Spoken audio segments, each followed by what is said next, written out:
toujours merci à notre Dieu, merci à vous, nombreux qui nous suivent en ce moment. Génie Congo, Doudou Montiri, j'ai dit que mercredi, c'était réservé pour les femmes. Malheureusement, le moment. Michel les belé, maman, j'ai mon empêchement, c'est ça les problèmes. Merci à toute l'équipe. Là, je vois Maman Karine Bébé, merci à notre très cher Olivier Lungwango. Merci aussi à nos amis du côté de la régie. Je vois Alain Kabongo, Makonda et Moron Jambé, toute l'équipe. Merci à Dieu merci qu'il faut. Voilà, dans l'équipe au grand complet pour vous servir. Alors, on va juste recevoir une dame.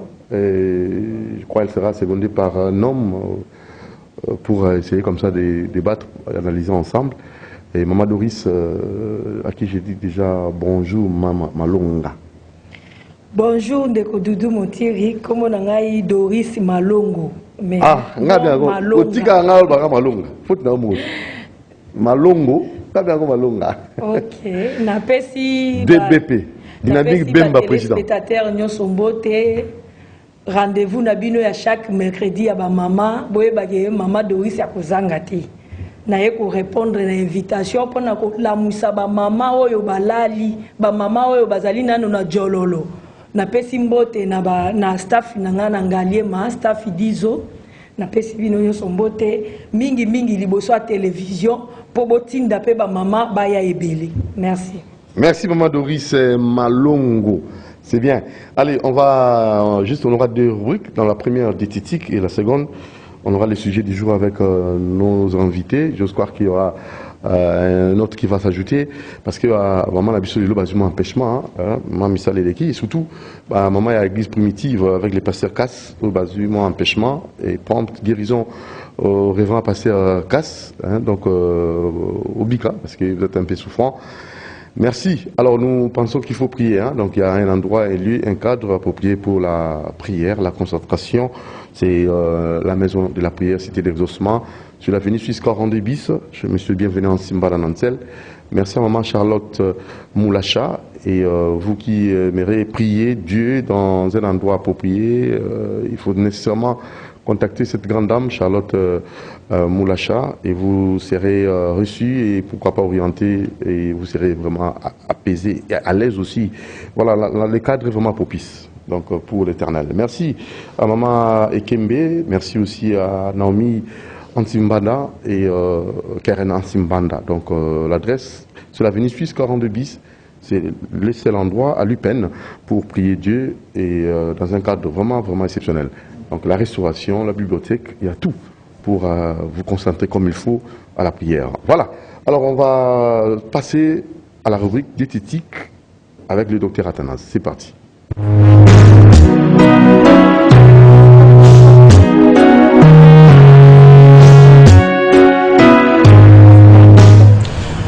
Oui, merci Moro. Merci aussi Doudou Montiri. La rubrique la plus diététique. J'espère la fois passée, quand on avait qui m'émission il va réclamer du Kamouya Maï. Voilà, on peut savoir quelques conseils sur l'eau parce qu'on a toujours dit que l'eau c'est la vie. Mais je regrette parce qu'il y a beaucoup de quartiers où on a des difficultés à Maï. Mais pour comprendre l'eau, on a dit non, l'avantage à Maï. Mais juste des maladies soignées par Maï. Vous savez, c'est depuis longtemps OMS a joué journée journée internationale de l'eau douce. On dit que toujours OMS avait bien que maïs allait hors bleu. Donc s'il y a de l'eau, il y a que maïs hors bleu. C'est depuis 1993. OMS a décrété une journée internationale de l'eau. Mais sauf que tout le monde est arrêté parce qu'à l'intérieur de maïs à l'eau. J'espère, vous savez, que se poser qu'il y a Maï, comment on peut consommer de l'eau, comment, parce que tant là-bas, il y a Maï à Mali, il y a Carole, il y a qu'à rétrécir Valven, il y a les cœur, beaucoup de gens vont comprendre mais ils ont expliqué sur ce procédé à remettre en Maï. D'abord, il y a que l'eau est qui est déco, tant ça peut dire que l'eau est au Congo, vous allez faire bonne santé. Et vous allez faire aux eaux mais on est en carence à Maï. Parce que même des arabes au début de la maïté. On vous a pas bon c'était mais on a carence à Maï. les années, nous la température, non? La température, la chaleur au côté. Parce que là, il faut stabiliser. Pour stabiliser la température à moto, c'est l'eau. C'est l'eau qui stabilise la température et la chaleur à moto. Et puis, mal à jouer un rôle, il y a pour maintenir même maquilla plus normal.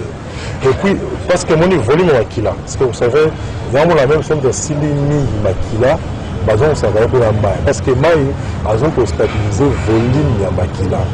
Et puis, maille, j'ai un rôle pour lubrifier. Mon c'est pour ma bouche, bouger. Pour moi, bouger, c'est l'eau qui joue le rôle pour lubrifier. Par côté, c'est il y a aucun lama. Et puis, le rôle, maille, permettre aussi que le cerveau fonctionne normalement. Vous voyez. Alors, maintenant, je voulais aussi dire par rapport à quelques signes de fatigue à maille.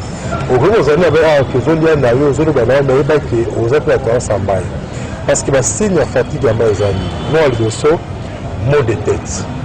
Un mot de tête permanent. Avant, là, pour expliquer comment on met la maille, mais il va y avoir un signe. Il a toujours la mot de tête. Il a racine et puis la carence à maille. Parce que maille a un pourcentage à maille dans le cerveau. Et il y a des difficultés à se concentrer. Moi, je suis dans le bureau, on senti qu'il y a bien intérêt. Notre chose est on me dit qu'on va du calme. Parce que maille permet de se concentrer bien. Et puis, même aussi, il y a constipation. Quand il y a la carence de l'eau, tu seras aussi trop constipé. Et puis, la peau sera aussi sèche. Pour nous, trop sèche. Puis, la pluie sera aussi la crame. Alors, trop de crame. On a toujours un signe, il y a carence, il y a maille. Mais là, tu vois ce qu'on a chite, comment on copie comme la maille. Parce que, on va mettre la maille. Mais d'une manière générale, nous faisons au moins 3 litres de maille par jour. Normalement, il faut consommer 3 litres de maille par jour. C'est facile, on va même un litre de miel. On tient au mélange, si on a 2 bouteilles ici, c'est pour respecter tout le maille, non?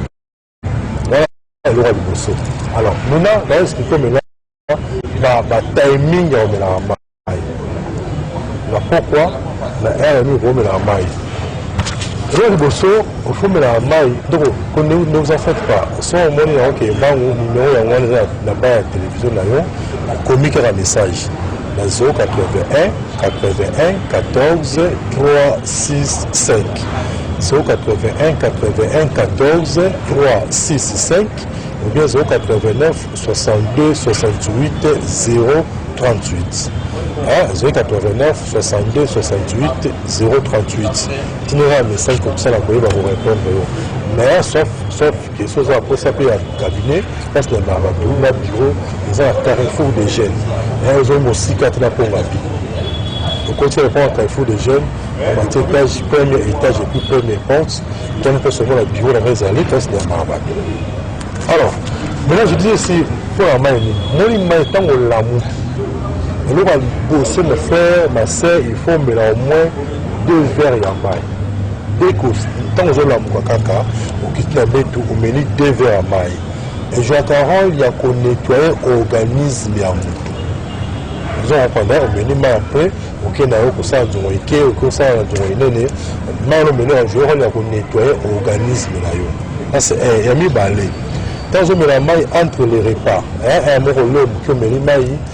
Au minimum 1 BTV, on a joué un rôle hydraté.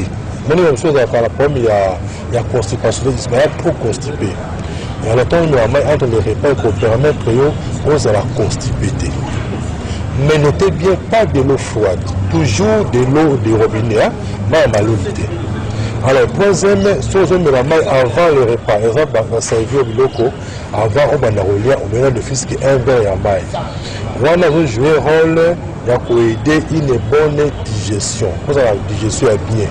Mais je sais, mais est-ce que ce minimum avant au lien, mais autant de nos guides. Balia kate pour la cotonda, s'il vous plaît. Balia kate pour la cotonda, mais balia pour être à bonne santé. Nous, on a bien pour nos retours. Parce que nous, nous sommes un système qui non, il faut aller au retour. Non, on mange pour être en bonne santé. Et c'est pourquoi avant, on met un verre à maï. Quand on met un verre, 2 verres à maï, ça va vous aider beaucoup. Et puis, avant qu'on ait là, il faut avoir le système minéralifique qui est un verre à maï. Hein? On le met matériel tout, on met le fils qui est un verre à maï. Il faut jouer un rôle, il faut réduire l'attaque, la crise cardiaque. Mais c'est ce qu'on va faire là, c'est la bise en route. Habilité quand la sape on y a profit. Oui, ça peut arriver. Alors, parce que nous, on a monté mes insectes. Les insectes, non. Quand on a là, on met un verre à maï, on l'a là. Il faut permettre que les instruments à lubrifier. Si tu veux un monnaie, il faut me la mettre maï. Non, pour répondre à la question de la nerf sciatique, mais oui, que la reste ça va toujours. Et que je vous disais, ça me va de la Nike. Malgré la salle de l'émission, il y a baqué, on a comme un peu de livre. On a comment ils allaient génie quand même. Génie, on a monté pour l'article, rappelez-moi, ma apprenti. Alors, le roi ils allaient émission, génie, on a comme un peu de livre. Donc, comment premier livre, on a découvert une vie saine. Dans le livre, on a découvrir la première partie, comment on peut soigner la maladie à partir du bloc ontoliaque. Deuxième partie, le livre, on peut soigner la maladie à partir de la plante aux avazines à Zimmerabissou. C'est parce que le monde a mon fils. Éviter que hernie avec la plante aux appelés à soigner. Éviter que seulement avec la plante aux appelés à soigner le problème, il y a cycle. C'est toujours des arrations, c'est tout chose à congolais, nous avons problème à troubles sexuels. C'est honteux. Parce que moi, la première, même si la bise m'a commis, livre en comment thème non sous deuxième livre, thème non alimentation et le plat approprié pour résoudre les troubles sexuels et la stérilité. Comprenez? Voilà les amis. Nous sommes dans un cabinet là. Pour un cabinet, c'est la carte à Carrefour des jeunes. Même aussi, Tio na sala. La sala Tio, tu vois, ça me dit bon, mais en famille, on m'a toujours dit, comme les salons, tu vois, non, mais on m'a toujours dit la Covid-19 parce que les autres soignés des symptômes non sur la Covid-19. Mais dans la ligne, il y a 20 ans, il y a un peu pour l'unité. Dans le bar, la Bino Kenya, Tio, nous sommes depuis 2018. Covid-19, il y a 2019 fois. Mais sauf que ça dit que le signe de Covid-19, si on a les soignés. Mais ils ont été certifiés, ils ont certifié dans le niveau de campus, ils ont certifié. Pour ça, on a soigné la infection pulmonaire, la mot de tête, la fatigue générale, ils ont multiplié la mobilité dans le volume de spermatozoïdes. Donc, ils ont bien ma casse. Les gars, la cabinet sont dans c'est la question pas opposée, on récupère le cabinet pour sous le livre, pour sous le bâtiment. Tu vois, on met la famille pour que on sous la maladie foutée. Même pour mettre tous les sexuels, les cas maintenant, tu vois, là, on sous. Pour ça, on va pousser, mais là, on va aller à Tignos. Alors, le numéro est 81 14 3 6 5. Comme ça, le cabinet, la Carrefour des jeunes pour sous le livre. Merci, tout le monde, prochainement. Bye.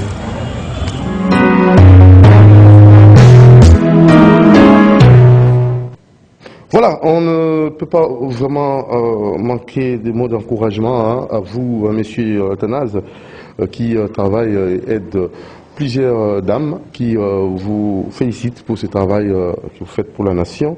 Là, je vois madame Bénédicte Ngunzi et pourquoi pas Carmel Youssouf et madame Émérance Zingou qui tenaient là à vous féliciter parce que vous marquez comme ça leur vie, hein, parce que c'est très capital tout ce que vous dites et ça motive aussi, ça oriente nos mamans et surtout pour les générations présentes et futures. Merci docteur, hein, on vous félicite pour ça.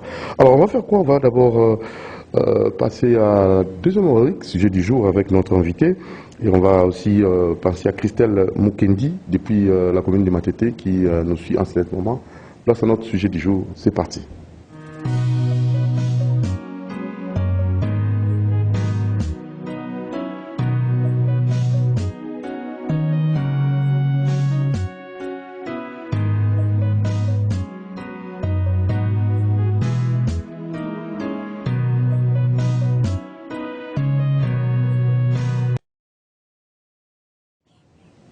Voilà, merci. Alors, maman Doris Malongo, vous avez Moro, bon, maman Moussoubaïte, et je crois que vous en avez papa Moro, qui va peut-être intervenir aussi. Hein. Les maman, tu retireras maman, par moment, on peut aussi associer les papas.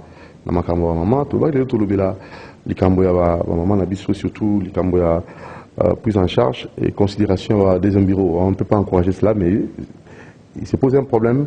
Ça n'a moins inquiétude, moi, moqué. Et na la position bazali et pas sur ma maman là il a fallu pour nous relater tout ça.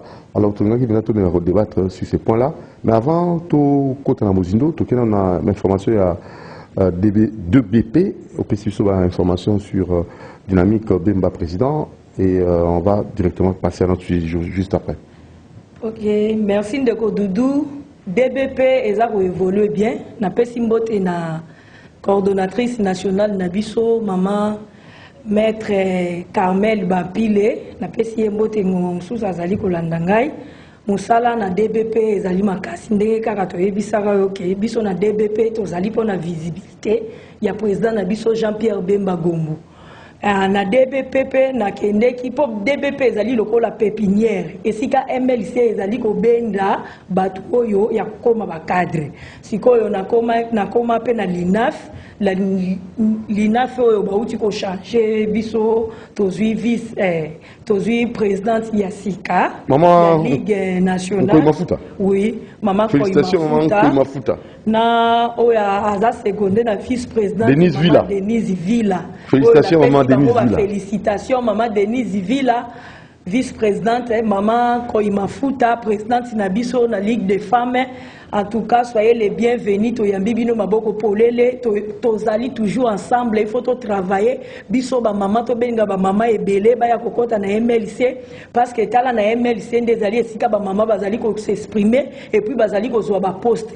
Et ceux qui pe wana tende ko Doudou to mokonzi autaki isusu ko nommé comité technique ya sika na kati kuna pe ba mama bazali oyo a nommé maman Mameli Ilito oui. Maman félicitations Mameli Ilito azalaki vice-présidente azalaki présidente ya LINAF akomi sikoyo na comité technique azali ko s'occuper na char et famille to s'occuper wana te a nommé lisusu maman Bernadette.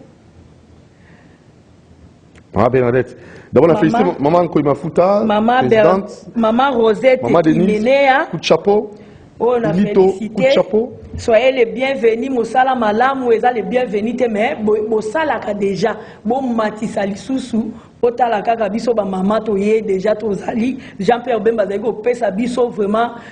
Elengi wana ya kosala politique et puis na yendenge azali ko travailler na ba mama ezali ko pesa pe ba mama mususu esengo ya koya kosala na ndenge ya boyende ko Dudu ngai na lobaki na kovanda na ndaku te kona lekala na etando ike donc telemi na ngui na telemi na ngui tango nga na moni esika ya malamu ezali na lobi te ba mama misusu bavanda te ba mama tozali ebele ndakene ko lamusa ba mama ya jololo oyo balingaka MLC kaka na ndako so batali ye na télévision balobi oh l'homme vraiment ye yo moto mayele ba moni président na biso ba sepeli ki azali ko pesa ba mama mayele menga na lobi yo mama yo kotikala na ndako te yo pe yaka lokola biso yaka osangana na biso ozwa mayele biso tozozwa epa ya président na biso Jean-Pierre Bemba. Voilà, essayez un peu d'éteindre votre téléphone, je crois. Éteignez, c'est plus facile. Alors, tout l'information, il y a, je crois, notre très cher Olivier Longango aidez-nous pour que l'émission se passe correctement et dans les normes professionnelles, en fait, dans les normes audiovisuelles, respectant les normes audiovisuelles. Voilà, alors on va continuer. Donc il y a des nominations, de nouvelles nominations au sein du MLC. Oui. La maman Bajibi Bonga, Tomoni Bonga Maman Koimafuta, coup de chapeau, présidente il y a la Ligue des femmes, hein, et vice-présidente Maman Denise Villa, et côté à la commission technique, il y a Maman Ilito, Mameli Ilito, et Rosette. Voilà. Maman bazali ebele ndeko Jean-Pierre Bemba ye vraiment président na biso azali ko travailler na ba mama. Mama yaka na MLC. Na MLC kuna tozali na activisme. bazali kolakisa biso ndenge nini ya kosangaje na politique kolongola mama na ndaku ke azala kaka azomona kaka politique ndenge ezali kotambola na musika mais ezali kolongola ye na ndaku na ye koya pe ko contribuer na maela mama na kati ya politique ya MLC na politique ya MLC kuna bazali kolakisa biso makambo ebele ndeko Dudu ngayo na telemi nazali fruit ya MLC donc nyonso sala nyonso nazali ko sala ezali fruit ya MLC kuna nde ba ça même quelques bon pesa bandakisa quelques exemples ndakisa donc zaki bongo te ba MLC transformé oui nazalaki bongo te neti kotele maboye koloba na MLC bakotisi biso balobi mama il faut koleka oyo ozali nango na kati ya mutema na yo oyo musala na yo osalaka il faut ko promouvoir ango na MLC bayebisi biso oyo mama otekaka ndunda okoki kosala politique yo mama okende nano kela cité okoki kosala politique yo mama oza licence donc même maman kenda kela cité a osala politique akoki kosala politique en ça on a nini ça aussi to profiter na ngonga oyo. Est-ce que pour politique pour un analphabète c'est possible? Nous attendons à la politique. Et bien nous avons attendons à commencer la politique. Tout nous avons temps former, qu'on peut faire orientation monsieur. Ce qui est à une étape où on a pas formé, qu'on a une formation. MLC ndenge tozabo tolekisaka 3 mois te tozanga ko kende na formation ngonga nyonso tu babengaka ba mama to utaki koleka na mususu wa muta formaki biso mama Denise Villa lelo yo ana komi vice présidente ya l'INAF pona koloba ete yepe ya utake na nzela molai yepe ba forma ye kuta beteli biso histoire na ye alobi ye ayaki azalaki nano abalite azalaki vraiment trop jeune aye politique na ya bali na politique ti nyonso to azali ko continuer sika yango nazali ko yebisa ba mama bobangi musula mama bobangi ba mukati ya politique eza makama kasi eza mikama mibali politique ezali mutako kufa bakolukisa ye mo bobangi ezala pena mama mususu oui c'est vrai bobangi ezali mais politique siko pe to bandi ko mata au moins il bosse ezalaki ba marché ba nini ba makambo epe ya loyenge président na président ndenge azalaki ngomsu na marché bokei bo babete ibino ba gaz ndezaki okimisa ba mama mais ezaki pe ba mama nyonso tuté ba mama misusu pe bazalaki kozala lokola ba bisobo pona ekolo ko bunda pona na politique ezande ko bunda o ezali malamu pona ekolo etambola malamu bon wana mama soki ozui déjà bobangi il faut nano na MLC ba la vie OK koza na bobangi te bien que ba accident yaka na ba marche mais koza na bobangi te ba marche misusu pe sale maka neti marche président na biso Jean-Pierre Bemba salaki o ya pona seni o ezalaki liboso marche wana ezalaki na incident to salaki marche malamu to tamboli batu mabende mutu bayaka soki bayena ba gaz na bango ngomsu mo ba désordre ba nini de créer ka ba problème mais politique en soi ezali nango mabete mama ndenge batu mingi balobaka ke ba mama bazali ebele biso na RDC oui ba mama bazali ebele mais luka ko promouvoir ba mama président na biso Jean-Pierre Bemba lobi ba mama bazali ebele ba vanda na ndaku te ba ya to promouvoir bango to lakisa bango ndenge nini ya kosala musala ata otekaka biloko na yo ba yebi ndenge nini ba ko former yo en politique biso vraiment na MLC na politique to ana besoin ya bato nyonso ekolo nyonso kuna kutu tribalisme pe ezalaka te soko kei kuno koyoka bakondi ya bekolo ndenge na ndenge biso kuna to salaka makambo na normalité nyonso vraiment maman na biso Doris Malongo, voilà, combo on a Malongo, on a tout ça. Le Malonga, la baby ça qui combo. Alors le nité bon moké, na témoignage, il y a mon kaka pour la maman au bazolandayo pour base la convaincu na onu sori koloba. Témoignage ni europé ça. Ou yo ali tomba na MLC. Tout ce qui ça rapport là pour tous les canaux sujet na biso. Témoignage na europé ça o na ali tomba. Parce que tu me souviens de ça, à sa poste. On aura maman Eve Bazaïb, Massoud. Mais parcours maman Sali, on va éviter. Donc maman l'ingération est dans la politique, à sa maman poste, à sa fonction monnaie. Témoignage n'a pas eu que ça biso na MLC, toza bazo respecter ba maman. Premièrement, bazo respecter ba maman. Moi ngai ndenge na kei boye, naza mwasi ya mutu. Na MLC bazo respecter ngai itake mwasi ya mutu.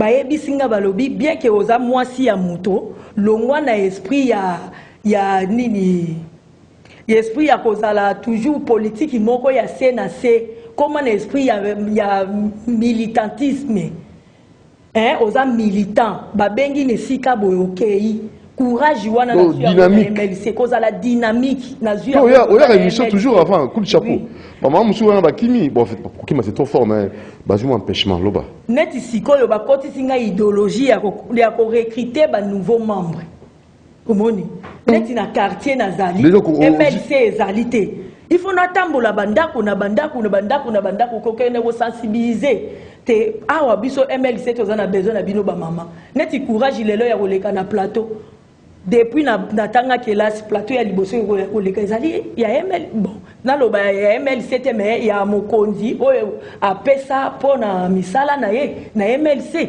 ndenge nazali koleka na griffe ya MLC parce que eza musala et puis ekoki nanu te eza kaka débit ndeko dudu misala ezali ebele nazo continuer ba formation na ba formation ya ndenge formation ni yo ya liboso yo mo tango jango osaile pe makambo eboti pe mbuma parce que ça aussi c'est important quand il y a des témoignages ils ont attiré attention maman ils ont fait ça bango amour on a la politique mais quand il y a pas de témoignage ils ont passé formation ya liboso ba singa maman kozala jololote otanga ki kelasi ya yo ata ozwi na no musala te okoki koya kosala politique na biso ba lave ngai mayele et puis ba pesi ngai courage lisusu ya kokende koyebisa molonga ni yanga na ndako pona ko convaincre molonga ni yanga ezalaki facile tende ko dudu kenati karanda ko er moko na yei politique po ba réunion ezalaki belé ezali kaka na télévision te toza na anniversaire oleki toza na implantation na place boele toleki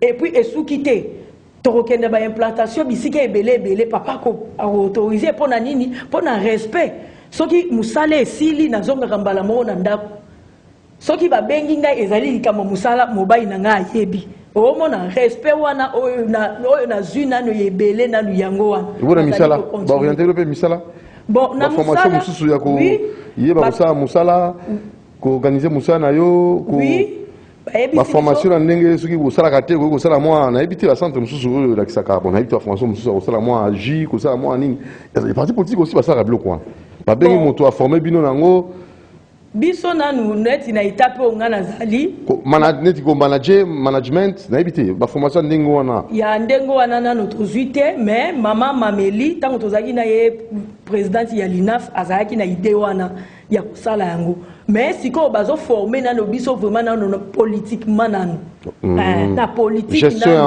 ya gestion ya mboka nanu avant tokende nanu na bamakambo na mususu mais biso moko pe na ba courage na biso yo kokende na politique oyebi eloko te oyebi na yebi makambo ebele nga na tangi na ISP Gombi nazali gradué na sciences commerciales et administratives wana nyonso tu ezali nazali pe kolanda ba formation ata na MLC te côté mususu pe nazali kokende ba formation pona kokolisa ndenge moko bien que natangaki na donc yo ndo zawana bosengo ezali ba mama baza na complexité ba mama baza na complexité MLC zozwa moto nyonso ozala pasteur ozala mama pasteur soko ozali na idée na yo ya koya kosala politique yaka ozala infirme ozala ndundu biso kuna tosanganaka bato nyonso ekolo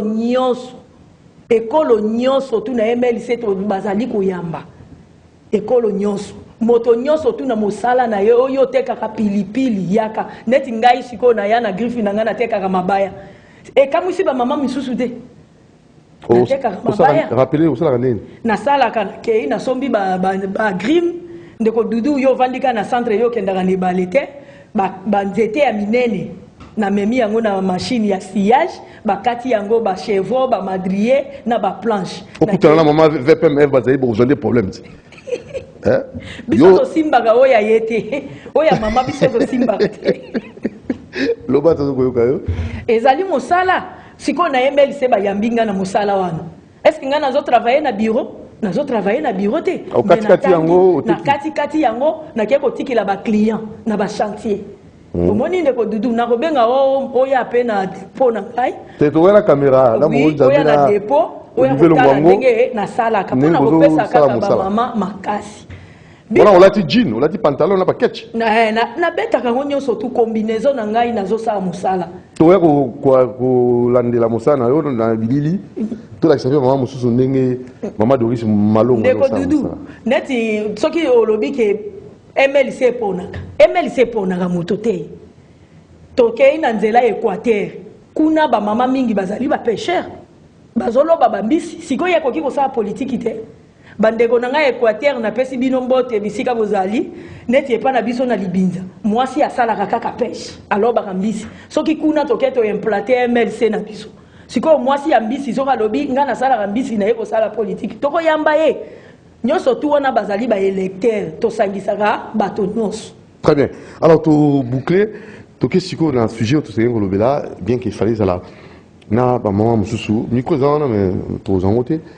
Tout ça qui n'a pas bossé parce que on voulait aussi aider le moment parce que basi musu bazana ba pota na motima nous avons na bolo tambola mais kati ils ont saigné hein surtout ba maman au bazar des un bureau voire même toi et surtout ba basi passer moi ça passer 4 5 ans biso il y a des qui na invité sur 50e quand ça na 10 femmes. Mais quand à officialiser, toutes les 10 femmes, toujours quoi, c'est pas moi, nous sommes que là pour orienter les choses.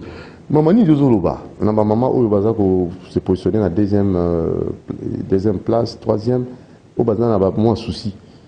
Il y a vie au bazar comme ça la discrétion, au moins marginalisé et yo le banangoni. Basa kama abe ne bandimaka toni ni penza. Na bana na bango par moment on a papa zo s'occuper penza na bana wana te et azotala ka bana wa mo sa liboso bana ba ko na ba souci et toujours après la conséquence c'est belé ba chege des enfants de la rue partout. Alors on a habité yoza maman, qu'est-ce que vous pouvez dire dans les Cameroun? Ndeko Dudu, merci na motuna wana ezali neti onyati point o ya ngai na libota na biso papa na biso azali na basi misato. Basi misato wana papa na biso amemaki moko te na commune. Oui, amemaki moko te na commune. Bango nyonso bazalaki ndako moko. Oui. Kozala ndako moko wana esengaki ke ba misusu bakende. Baboyana kiti atikalaki kaka na moko tina liwana ye atikalaki na mwasi moko. Sikoyo ngana kopesa conseil nini na bandeko basi. Soki mobali asi amema mwasi na ye na l'État. En tout cas, l'État na biso permettre polygamie te. Ndeko mwasi. L'État na biso kuna a célébraka mariage monogamique. Tango dejo yo ki ewebi ke mobali oyo alingi yo amema mwasi na ye ti na l'État a présenté ke molonga ni nanga ye yo ba signer contrat de mariage na bango ou bien séparation des biens, bien communauté des biens. Okoki sou kolela te. Okoki kolela ata mukete. Soki ovandi na moto oyo na mobali oyo asila ko bala mwasi na ye na commune. Asi après ça là déjà mariage monogamique. Yeba ki ozali deuxième femme te longola mo wana ya deuxième femme. Ozali maîtresse. Yo mogondo ndimbi supporter. Mais na coutumièrement eza nango permis.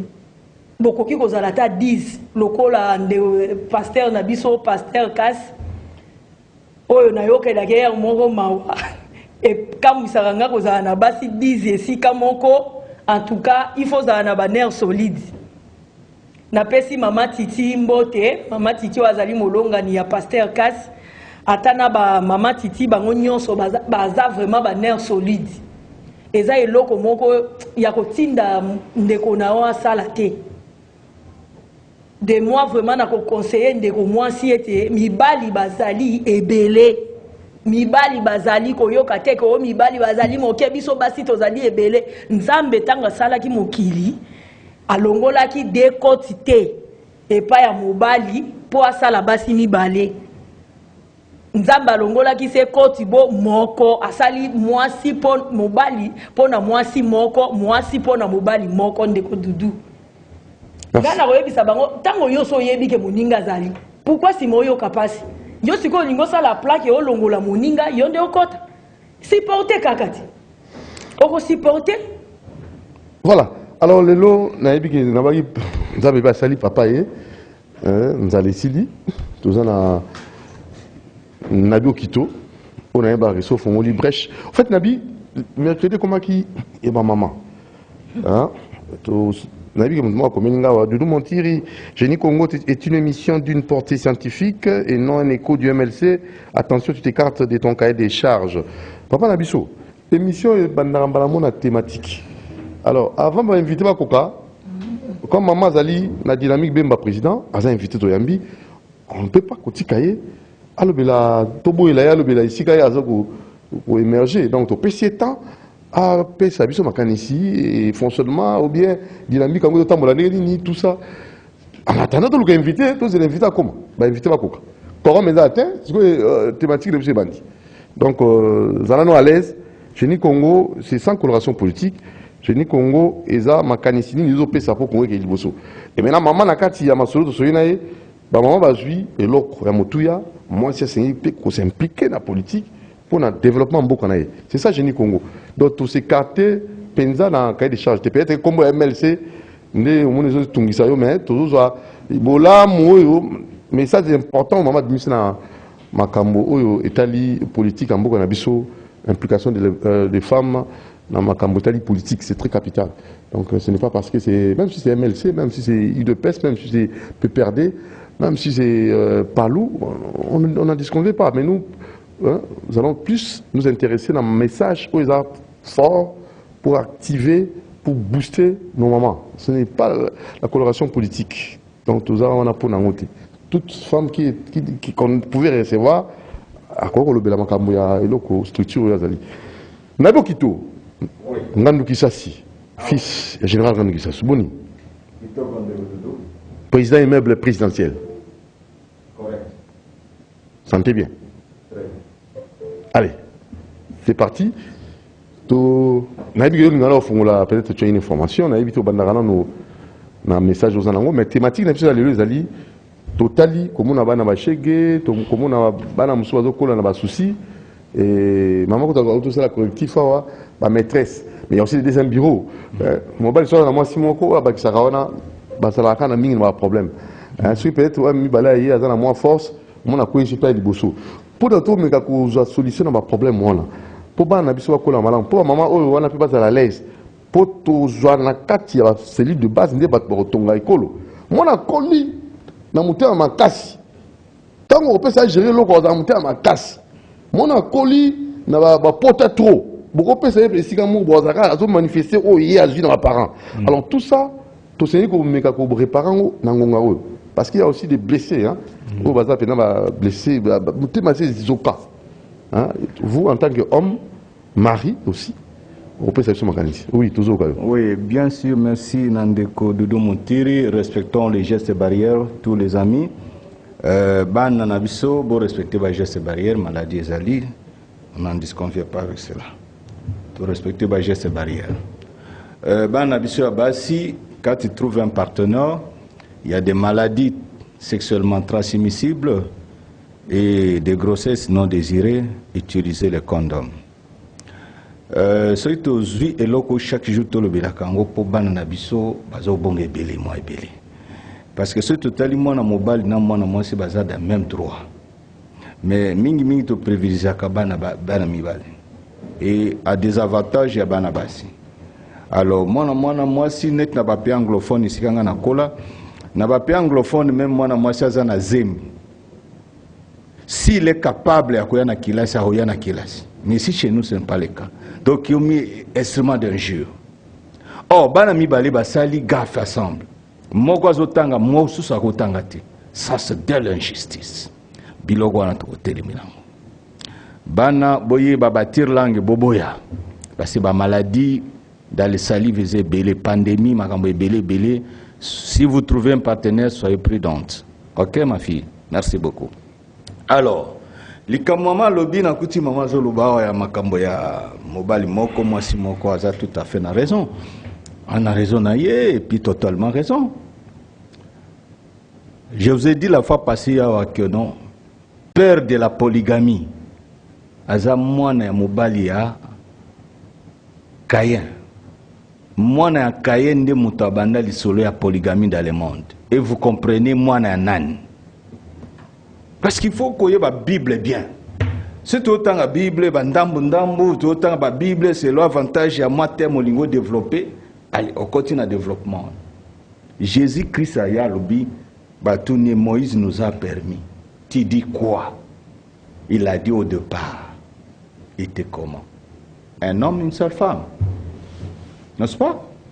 Alors, pour Natama Nabino, le Koso Nabino, il y a Tama Nabino. Oh, il y a les cas, et il y a Ningisi bien, oh, il y a les Kelongi Kitoko, il y a les Kataïa bien. Bon, pour la Kitaïa bien une fois pour toutes, c'est la Vobala. Il y a un balobi, Kolokalibala te nano tondite. Kolokalibala te nano kokito tondite komekate sangwalibala. Vous comprenez?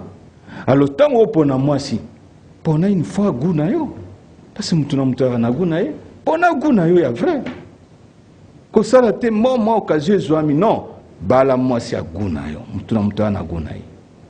Fana na moi si nandao, moi si moko mobali, moko boko lisabana bien. Tomoni bana belé, oh ba koli na polygamie. Comment ils sont des insolents? Parce que ba maman na bango ba mesana ko bunda, ko fingana. Neti ba mususu na mona ba finga ka chef de l'État na ba espace ya média chaque fois. Pour y ba keno ba tandingi wana izala d'abord un problème psychique. Au finga tout un président de la République. De deux, il faut voir peut-être jara batumoko ba botama na faculté à réflexion faible. Pourquoi finga chef de l'État? Moi, pour mususu na oka tolandire mususu finga chef de l'État tolandire non papa na ena maman na ba bengane na libala pour makamba songi songi za pe deuxième bureau. Na finga trop chef de l'État na ba télévision. Mais maman na za deuxième bureau. Fa quoi na libala batu. Et c'est un péché où on peut orienter ça? On doit orienter ça et c'est mauvais. Yomo yeba kozo yeba mobile abatu ya mabeza lisum. C'est pas na mukime lole boya yo. Polygamie za na place te mapa. Jésus alobi ngai na fandi na ye biso bato fandi na ina lola. To yebi lo lenga lingaka. Il a créé une femme pour un seul homme. Et la femme, Zambé a créé une capacité à satisfaire mobile naïe à tout moment. Elle a besoin de bosenga naïe. Elle a une capacité à na moko kutale msaka yo bongo ya mibali ya bisato. Est-ce que vous avez raisonné na mutu? C'est comme il crée bambanda na kati anda pour jamais vous satisfaire na yo. Pose à basi 10, vous avez basi 40. Ndeni vous satisfaire 10 femmes, 3 femmes. C'est une chose impossible. C'est qu'au fongoli nzela bambanda bana bambanda pe bakota na libala na kati ya famille. Azoaze mi libanda yeli yoka papa na ndako na ndako libala. Mais pona ba besoin na ya fabima. Aza muntu il faut abima. Ça c'est clair, c'est une désordre. Dieu est Dieu de l'ordre. Donc c'est un désordre. Alors maintenant on a ba o baza déjà na kati ya makambo wana.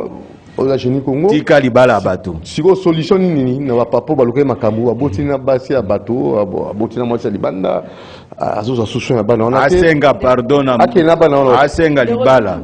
Asenga pardon. Maman na Doris. Ndeko dudu nde na ebisaki yo na debi ke ngai papa na biso azaki na basi misato esika moko. Et puis papa na biso asangisaki biso nyonso. Biso na libota na biso toza 27. Biso nyonso tokoli esika moko. Biso nyonso 27 tokoli esika moko. Soki na yebisi yo ke oyo azali mama mosusu okoyeba te. Toza na bolingo na biso nyonso. Na ngai naza un peu contre na ndenge papa alobi ko yebisa ba jeune fille et basali la préservatif. En tout cas état que chrétien catholique biso vraiment autorisera te que bando ça la préservatif. Parce que ça lokola obomi mutu. Ce qui jeune fille a commis na zeni. Biso na ba école catholique ba kendara même na zeni. Loba mwana ye moko ayo kasoni. Et puis ceux qui ont parents okeiti na école ba ninga na ye ba yedaka ye. Na yebi nini histoire moko na lycée to bongisa. Mwana moko azali ko ya classe na zeni. Bazali mwana ye moko nde tango mama omoni ke mwana na komi na zemi. pesa ye makasi et a continuer l'étude ya kata. Préservatif c'est pour lutter contre les maladies. On a ça lésion na ba fille. Bon, on a pas de maladie mais ce qui est préservatif aux ça là on peut na obanga zemi parce que lobi ke zemi ko bota to penini. En tout cas ce qui oboti mwana au moni ke moyen to pe ya kobokola te. Moyen ya ko kende ko faire adopter mwana ezali. Ende ko dudu. Il faut biso pe na RDC to comme pe na façon moko ya ko sensibiliser bato. Les gens ba couple mususu ba boti nanu te. Ba sali ba 20 ans, ba 15 ans, ba 7 ans, ba 8 ans, ba boti te. Nous n'encourageons pas aussi nos adolescentes ba ke nembangu na makambola.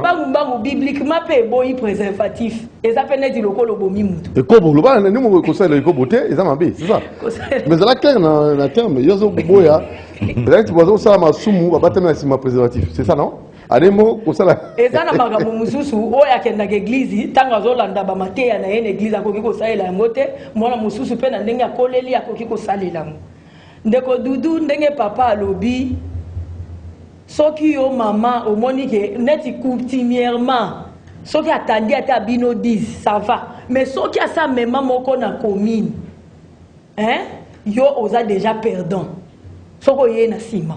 Mais na oyo tunike soki ba papa ba boti libanda papa zwa courage oyebi l'amour supporte tout hein ngai soki mobali na nga boti libanda zwa courage wana yaka ko yebisa ngai mama ndenge na za boye na sala ki boye boti mwana papa azolo bana TV TV loba na TV no loba nazolo bana TV azolo bana TV loba zolo bana TV ya solo ndeko dudu il faut qu'on a courage wana parce que mobalani tango balobara pour les meilleurs et les pires les ali ngomsu ba makambo wana siko les pires ngoyo zo linge ozani les pires ngomsu boleka ki étape ya mbongo esati boye kokoma na mbongo papa yeko yebiso alobino ndenge za boye mwana na boti mwana moko libanda oyebi ko bomba sekele pesa mabe ko bomba sekele za mabe moto olingi babimisa la vérité nyonso na bolingo il faut kozalaka na vérité soko salimbeba moi si na ngai na salimbeba na boye na créer moto mosu libanda limbisa ngai mama akotala ngomso akoyebiso yaka na mwana na po boboya na bo continuer te ko zwaka ebele parce que bosi bobala na gina leta soki lelo esa yemi ndengo na yo mama boyi libala oke ko senga divorce na commune pour papa boti libanda jamais est-ce que dans la libala moko ba signa divorce na ngo pour papa boti libanda esali marate. Alors conseil nous peut ça parce que c'est en termes de conclusion de votre part na ba papa na basi moi je suis un ndako na moi je suis un libanda na trois catégories personnes en quelque sorte na lobaki yango vraiment clair na jeune surtout c'est salami déjà c'est salami nazo mingi c'est salami en tout cas na c'est salami soko yebi ke mobile na amema mutu na mwasi na commune ba divorcer te pourtant soko memi mwasi na commune il faut bo divorcer ba divorcer te bazali so yebaki supporter kakati okoma kolela pona ni supporter mais ndeko mwasi okoti na nte oyebi ke mobali na sabala tango zobima na ye yebaki akoboya moninga te po yo continue na ye yo yebi ba pasi nini ya mona te ikwana na zui référence ya nzembo mama Mbiliabela ayembaka omoni mobali okolula okuti mobali na kati ya bomengo okolia kotondo okofinganga okuti mobali na kati ya bomengo mobali alukaki mbongo wana na mwasi na yo ekoyasi si lisango okoganga partout nga na yo bombanda tenga na otoza bombanda te moyibi silisa mama sala makasi po boboyana te bokoboyana kaka ndenge pe ye moko Biliabela jembela libala boto tamba yebisi vérité ya la chasso ya yemba suka wana oyo sala divorce ena tabule pas jembela pe libala bato.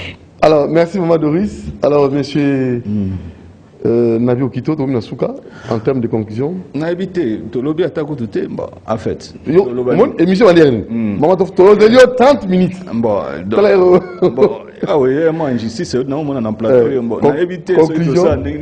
Alors to lobi boy conclusion to lobi en conclusion to lobi boy makamba libala mama lobi bie balobi ba mekaka muzindoni ya ebale na musapité.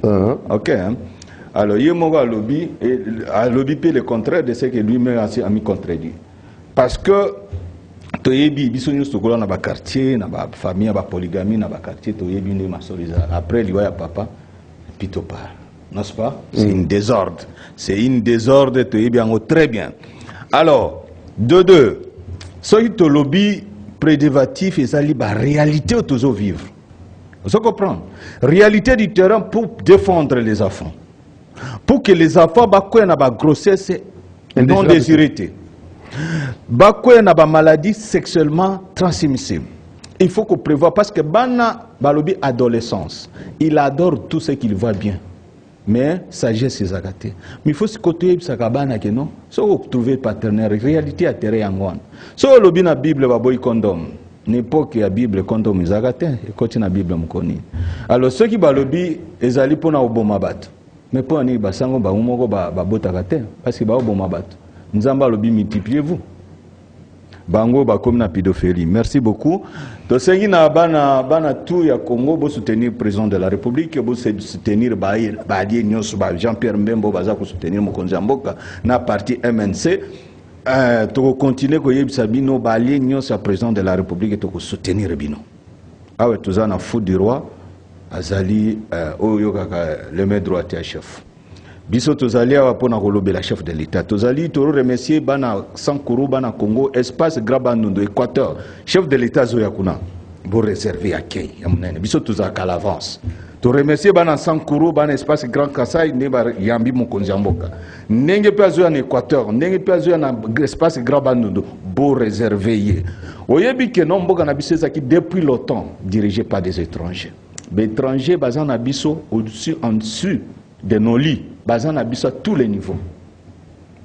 C'est la mondialisation, on doit vivre avec tout le monde. Mondialisation, c'est pourquoi je vous ai dit la démocratie, la politique et l'art de bien matériel. Le monde est cruel, le monde des anti-valeurs. Ezali, quelque chose de tiré du monde du ténèbre. La démocratie, la politique, ça ne vient pas de Dieu. Dieu, il est théocrate, il n'a jamais été démocrate. Dieu, il est théologicien, il n'a jamais été politicien. Parce que c'est un monde où batira, batira na monde ya mulili. Alors, biso bana nzambe, yango balobi, toko déplacer ba frontière na bino selon volonté na biso. Toko la bino bato na bamboka na biso ba congolais to ba nationalité na bino na makasi parce que démocratie za biso monde ya ténèbres. Vous comprenez? Pour finir yango na yebsaka bino bolongo na monde ya ténèbres, démocratie et outil na nzambe te, politique et outil na nzambe te, tokota na to zonga restauration dans le principe de Dieu. Merci beaucoup. Nabo Kito. Allez, merci à vous. Doudou Montier va vous retrouver demain. Portez-vous bien. La cousine, c'est. Elle s'appelle comment? Abigail. Abigail Batembo. Batembo. Ciao, à demain.